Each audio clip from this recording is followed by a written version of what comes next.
The divorce announcement that I read in the paper said this: "We no longer believe we can grow together as a couple in this next phase of our life."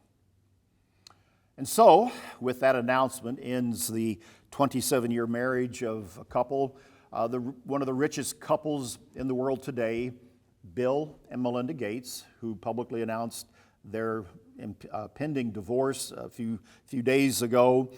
Bill Gates is the co-founder of Microsoft Corporation.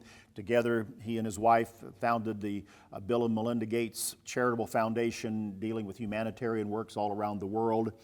So a high-profile public couple in the United States, and certainly known all over the world as well. Tragically, sadly, ending a 27-year marriage. Why? Beyond this statement, I don't know. You don't know what happens with couples and marriages that go, in this case, multiple years, decades, and then they divorce. It's sad. There's 3 grown children, but there's always sadness, complications, and tragedy, and particularly with this divorce, with the multiple billions of dollars that they will separate and unwind of corporations, companies, and businesses. It'll keep lawyers busy for a long time and help their lawyer retirement funds in the process. But I find it sad when anyone, after multiple decades of marriage, divorce. They call this today gray divorce. People who are in their later years, after multiple years, divorcing. It's always gone on. There's far too much of it.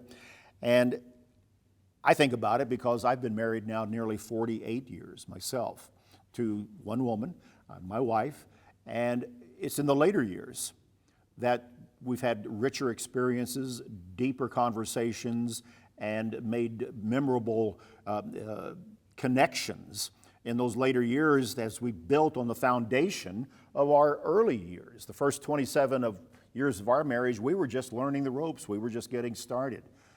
It's been the 20 years since, 20 years plus, that we built on that foundation. If you're in that situation, you completely understand what I mean, and I hope you do, because that creates a very rich and a full life.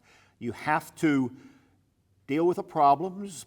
You have to work through issues and challenges all along the way. You have to determine that you're going to remain married. You're going to remain faithful when all the other factors of the relationship are intact and in place. And again, I recognize that sometimes there are certain severe problems such as abuse, where the marriage is untenable and it can't remain together.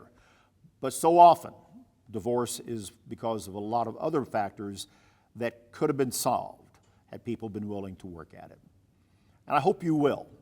And I hope that you can get to the point in your life where you've got 30, 40, 50 or more years of marriage to be able to learn and develop, pass on wisdom to your family and to other generations, and not have to go through what is called a gray divorce. There's a line from a poem by Robert Browning that I always think about. I used it at the wedding of one of my sons. It says, "Grow old along with me, the best is yet to be, the last of life for which the first was made." It's a beautiful poem and great wisdom in those lines. It's been made into a nice song as well. But the last phase can be the best. It may take some work, but it is worth it. That's BT Daily. Join us next time.